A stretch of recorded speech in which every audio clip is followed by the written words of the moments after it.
Hi there. I thought I'd report in after my Cut and Emboss Club last night. Had ran the class last night, and we were featuring the Beauty of the Earth paper, the Beauty of the Earth suite. So we were using the dies and the paper and the embossing folder and the stamps. So we had fun. This is the set I'm talking about. But I thought I'd tell you how I deal with the aftermath, or how I like to deal with the aftermath after a class. So I'll show you first of all the cards that we made. We first of all made this little card, which is using the paper, and it's got the lovely bark texture there. And then the next card we made was this one. I've actually added a little bit of bling to it since the class, because I thought it needed a little bit more. So it's a cool idea from Dawn Griffith, and it's this little fun fold. And I added on the little bluebird and the pearls afterwards, but this is kind of a spring one as opposed to this autumn one. And then we made a final one, and I decided should make a New Zealand spring. So in New Zealand in the springtime, one of our favourite songbirds loves the kowhai flowers. So I did a little sponge background using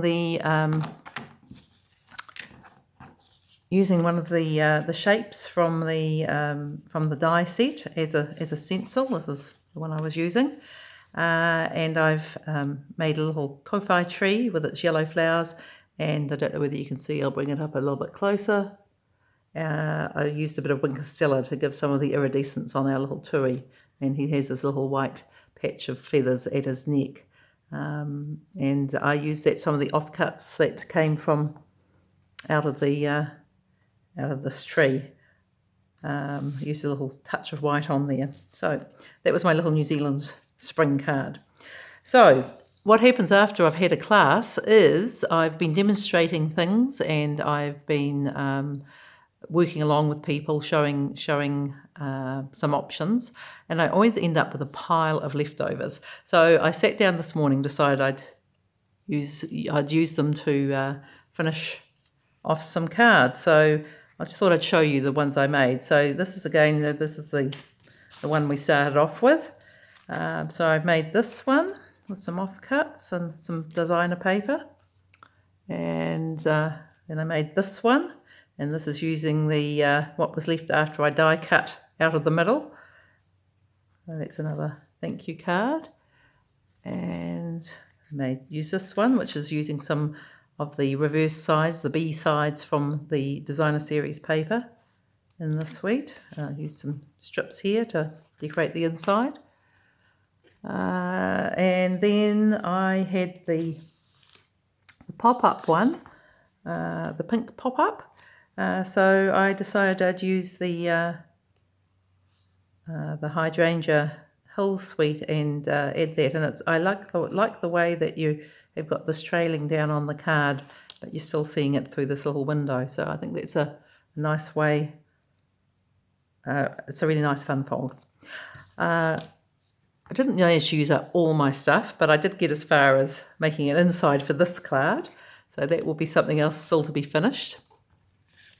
This one I'd already prepared the watercolour background. This is an idea I got from someone on the internet, and it's using this same stamp as the background on wet watercolour with balmy blue, and I use soft succulent. So I think that's a nice little card as well, kind of masculine feel. And then, because sometimes you just have to do something using something new, this is another piece of paper. I think I was using up this round circle that I had left over. So I made this one, which is also using a different colourway from within that same suite. So I was really happy with all these cards. I have got 1, 2, 2.5, 3, 4, 5, 6 extra cards once I used up my leftovers. So I'm really glad instead of having a patch of leftovers, a bunch of leftovers, I've actually got some finished cards that are ready to send. Having said that, I do still have, I'll show you the bits I still haven't used. So I've got another one of these die cut trees. I've got this one. I've got this one. This one. This one. This one. Yeah, so I've got a few little die cuts that I still have got to use. But they'll make another card. Maybe I'll do a little video when I do that. Thanks for joining me. I hope this is some inspiration for you.